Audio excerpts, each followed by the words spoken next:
Também que a sua vontade de amadurecer era para escapar de muita coisa que da infância não tinha sido das melhores. E a minha mãe me batia até no rosto. Imagina eu aos 15 anos apanhando no rosto, sabe? Era uma forma de fuga. O casamento foi uma fuga. E aí eu me casei achando assim, bom, agora eu vou ter minha casa, vou ter minha família, né? Vou ter o meu filho, vai ser para sempre. Só que quando eu me casei, eu era uma criança. Então eu morava com a minha sogra e foi maravilhoso.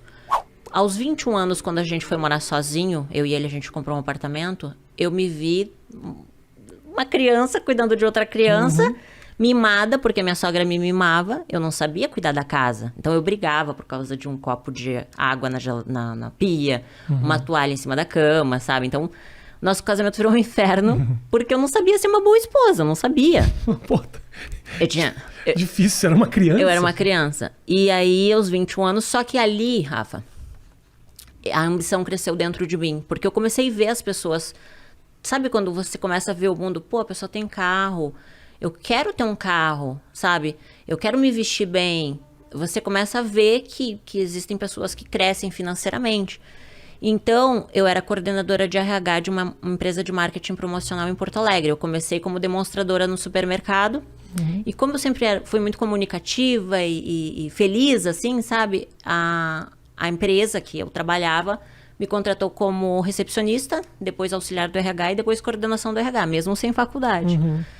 E aí eu dava o meu melhor, sabe? A primeira a entrar, a última a sair, sempre fiz direitinho o meu trabalho, sempre cresci assim. Aí com 21 anos, meu casamento acabou e aí eu me vi cheia de conta para pagar. Na época, eu contratava meninas para fazer evento nas feiras. Perfeito. E aí, quando eu falei com uma amiga minha, que eu tava com uma crise financeira, ela disse, olha, eu tenho uma amiga que fechou numa casa noturna e ganhou R$500. Eu disse, pá, R$500? O que ela fez? Ela tirou a roupa? Então eu vou tirar a roupa. Claro. Só que não foi bem o que aconteceu, né? Eu entrei... Eu não queria te interromper, essa história, ela tá muito bem contada, essa história, mas eu tenho um momento que a gente estava conversando, antes da gente do trabalho na noite, que foi esse momento, teve um momento aqui que a gente estava conversando que você se emocionou, que foi quando você falou do começo dessa relação lá atrás. Por que especificamente esse ponto é um ponto muito sensível para você? Desculpa te interromper. Na verdade, assim, quando mexe muito na infância, é muito difícil, né, Rafa? Porque eu acho que tantos problemas no nosso futuro são evitados quando você tem uma base, entende? Só que não adianta ficar buscando culpados, porque a gente... Eu digo assim, ó, ninguém nasce mal, as pessoas se tornam más, né? Um bebezinho não nasce um bandido, ele se torna um. Pelo meio que ele vive, pelas escolhas, né, que ele faz. Com 21 anos, eu escolhi me prostituir. Aos 15, não eram as minhas escolhas, entende? Eu vivi o que o meio tinha para me oferecer. Então, falar disso não é escolher, porque eu escolho as coisas ruins e eu vou colher as coisas ruins. Mas você já nascer no meio de coisas ruins é muito difícil. Claro. Então, falar disso é bem difícil, sabe? Quando eu fui fazer o livro Morri para Viver, foi muito difícil. Porque foi mexer em coisas que é difícil de falar. Pô, imagina você vai falar que tua primeira relação sexual foi com o teu meu irmão. Eu já declarei que o primeiro orgasmo que eu tive foi com o cachorro da vizinha aos 11 anos, porque a vizinha trouxe o cachorrinho pra fazer sexo oral em mim. E são coisas que eu falo, 11 anos. São coisas que eu falo, Rafa, por quê? Porque me trouxe culpa há muito tempo. Durante muito tempo, a culpa, ela tava me matando. Falar sobre isso e ajudar as pessoas que ainda vivem esses traumas. Com certeza, entende? Claro. Porque a sociedade, ela é uma sociedade que ela te cobra ser o melhor, ter o melhor, ser o mais inteligente, ter a melhor faculdade, né? Como se você fosse só valer algo se você tem aquilo que o mundo fala que você tem que ter. E, na verdade, eu sou uma pessoa que não sou nada no mundo, entende?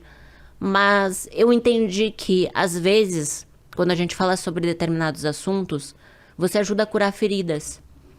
Quando você fala o que você sofreu, você tira um peso de dentro de você, você tira uma pedra que muitas vezes te leva à depressão. E você escondeu essas histórias durante muito tempo? Esconder durante muito tempo.